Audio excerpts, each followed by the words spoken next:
LOP గారు వద్దా ఒకసారి ప్లీజ్ కూర్చోండి. అధ్యక్ష అధ్యక్ష అధ్యక్ష ఒకటి విషయం ఏంటంటే అధ్యక్ష ఇందాక నాగబాబు కొన్ని కేసెస్ చెప్పారు అధ్యక్ష, గుంటూరులోని కొన్ని కేసెస్ చెప్పారు. అటువంటి స్పెసిఫిక్ కేసెస్ ఏదైనా ఉంటే కనుక దయచేసి మా దృష్టి కనుక తీసుకొస్తే దాని మీద ఇమీడియట్ గా చర్యలు తీసుకొని వాళ్ళకి న్యాయం జరిగేలా చేస్తామని చైర్ ద్వారా సభ్యుడికి చెప్తున్నాను అధ్యక్ష. ఓకే ఎల్ఓపి గారు కూర్చోండి. సభ్యులు వచ్చి ప్రశ్న అడిగిన దానికి సమాధానం చెప్పి లేదు అవసరమైనప్పుడు వచ్చి కొంత బ్యాక్ హిస్టరీకి వెళ్తే పర్వాలేదు అధ్యక్ష వెళ్తే పర్వాలేదు అధ్యక్ష. కానీ ఇక్కడ ఈ సభలో ఏమవుతుందంటే ఎంతసేపు 10-16 సంవత్సరాలు అయినప్పటికీ కూడా ఈ ప్రభుత్వానికి చేతకానట్లు ఈ ప్రభుత్వానికి వచ్చి ఇంకా గత ప్రభుత్వంలో జరిగింది చెప్తుంది. మరి ఈ ప్రభుత్వం ఏం చేస్తుంది అధ్యక్ష? దేనికి అధ్యక్ష? కాబట్టి అధ్యక్ష ఈ మొదలు చెప్తున్న సమాధానాలు ఇవి ప్రజాహితంగా లేకుండా ఊరికే రాజకీయ అద్భుతంలో రాజకీయ కోణంలోనే వాళ్ళ సమాధానం చెప్తున్న నేపథ్యంలో ఇది సాంప్రదాయం కాదనే నేపథ్యంలో పూర్తిగా కూడా దీని మీద మా నిరసన తెలియజేస్తూ మేము అధ్యక్ష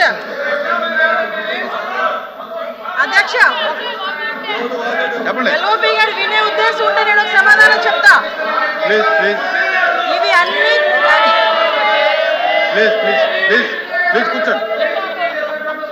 అధ్యక్ష వాళ్ళు విన్నా వినకపోయినా నేను చైర్ కి అదేవిధంగా ప్రజలకి సమాధానం చెప్పాలి కాబట్టి చెప్తున్నా అధ్యక్ష. ఇవన్నీ కూడా మాక్సిమం తప్పుడు కేసులు అంటేనే కావాలని బనాయించిన కేసుల్ని తప్పుడు కేసులు అంటారు. ఆ కేసుల గురించే చాలా మంది మా దగ్గరకు వచ్చి మాట్లాడారు. వాళ్ళ గురించి అని ఇప్పుడు వాళ్ళు ఏదో ఈ 1.5 సంవత్సరాలు మీరు ఏం చేశారని అడుగుతున్నారు కదా అధ్యక్ష. మేము ఒక ప్రొసీజర్ ప్రకారం వెళ్తున్నాం కాబట్టి అధ్యక్ష, మేము ఒక ప్రొసీజర్ ఉంది, దానికి నియమ నిబంధనలు ఉంటాయి, దాని ప్రకారం వెళ్తున్నాం. వీళ్ళకి మళ్ళీ చీకటి జీవోలు తీసుకొచ్చే సంస్కృతి మా ప్రభుత్వానికి లేదు అధ్యక్ష. అలాంటి అవసరం కూడా లేదు. As per rule, as per record, as per law ఈరోజు ఏదైతే తప్పుడు కేసులు ఉన్నాయో వాటి మీద మేము చర్యలు తీసుకుంటున్నాం. దయచేసి వాళ్ళు ప్రతిదీ పొలిటికల్ యాంగిల్ లాలో ఆలోచిస్తున్నారు అధ్యక్ష.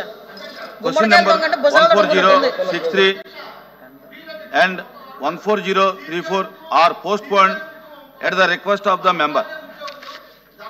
Government bill.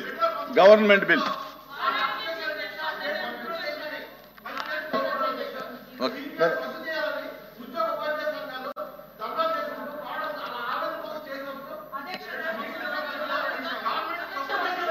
ఇంపార్టెంట్ ఇది కొంచెం సభ్యులు అడిగిన క్వశ్చన్ కి అధ్యక్ష చైర్ వినట్లేదు అధ్యక్ష. ఇప్పుడు సిపిఎస్ కేసెస్ సంబంధించి మా దగ్గరకు వచ్చినవి 149 కేసులు మా పరిధిలో వచ్చినాయి అధ్యక్ష. దానికి సంబంధించి డిస్పోజ్ అయిపోయినవి 119 కేసులు డిస్పోజ్ అయిపోయినాయి అధ్యక్ష.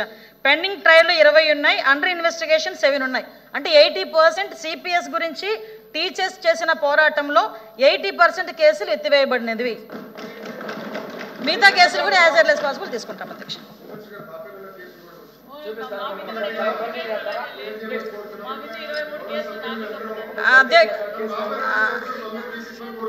మంత్రి గారు, హోమ్ మినిస్టర్ గారినా సరే అన్ని కూడా రివ్యూ చేసి చేయండి. యాక్షన్ విషయం ఏంటంటే అధ్యక్ష గవర్నమెంట్ బిల్ కూర్చోండి. Government bill. Request the minister of excise to move the motion for taking into consideration of the Andhra Pradesh Excise Amendment Bill 2025. Honorable Chairman Sir, I request to move that the Andhra Pradesh Excise Amendment Bill 2025 be taken into consideration. Motion moved. Then స్వభావం ఏంటో చెప్పండి.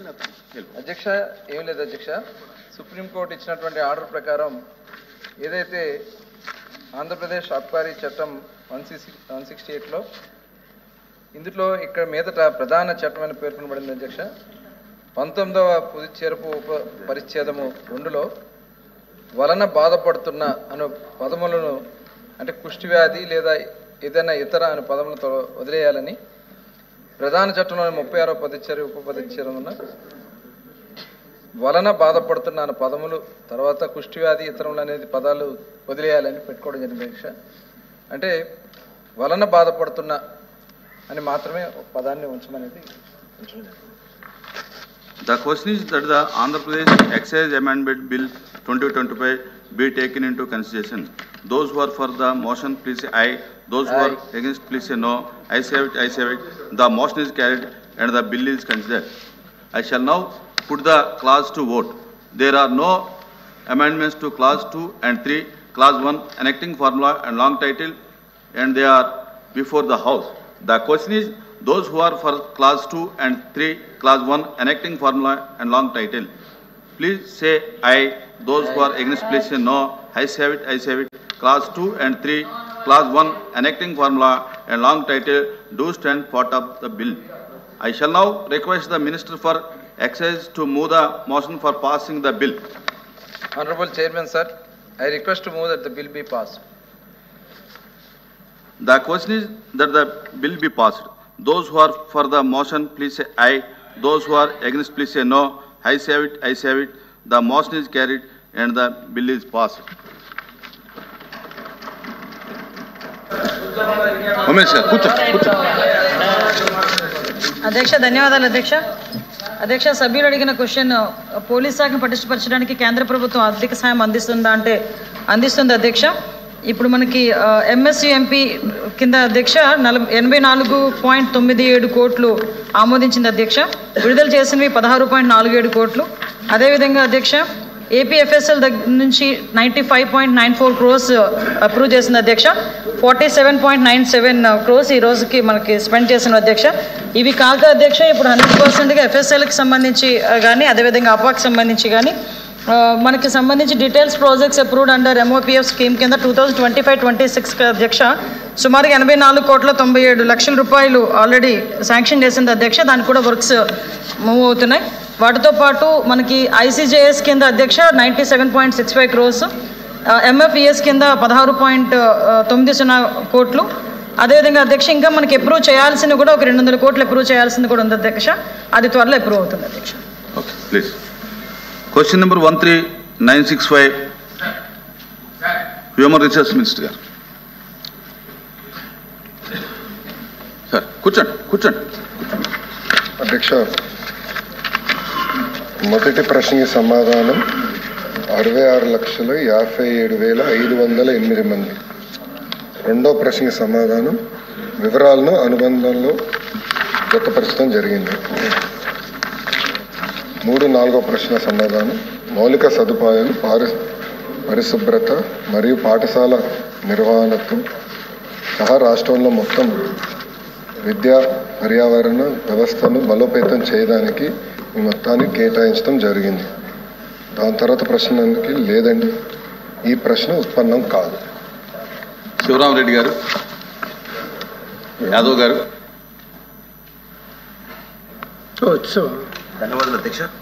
గౌరవ మంత్రి గారికి కూడా ధన్యవాదాలు తెలియజేస్తూ అధ్యక్ష, ఏది ఏమైనప్పటికీ అమ్మఒడి అనే పథకం పేద విద్యార్థులకు లబ్ధి చేకూర్చాలని చెప్పి దేశంలోనే మొట్టమొదటిగా మా నాయకుడు అమ్మఒడి అనే కార్యక్రమం ఏర్పాటు చేసి నెలకు 15,000 ఇచ్చిన మా నాయకుడికి ధన్యవాదాలు తెలియజేస్తా అధ్యక్ష.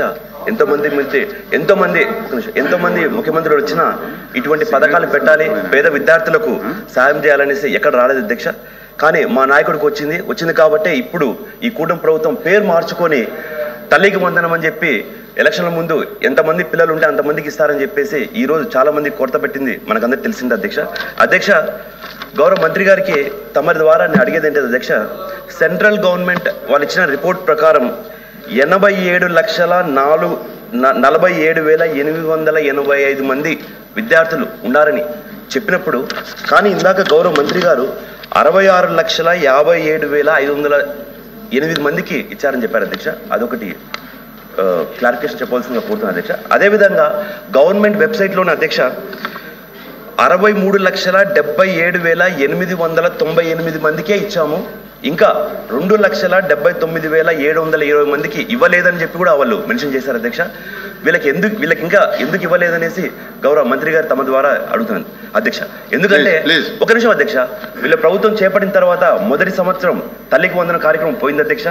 ఇప్పుడు 2వ సంవత్సరం వచ్చిన తర్వాత ఇక్కడ సుమారుగా 3 లక్షల మంది విద్యార్థులకు ఇక్కడ తల్లికి వందనం ఇవ్వలేదు అధ్యక్ష.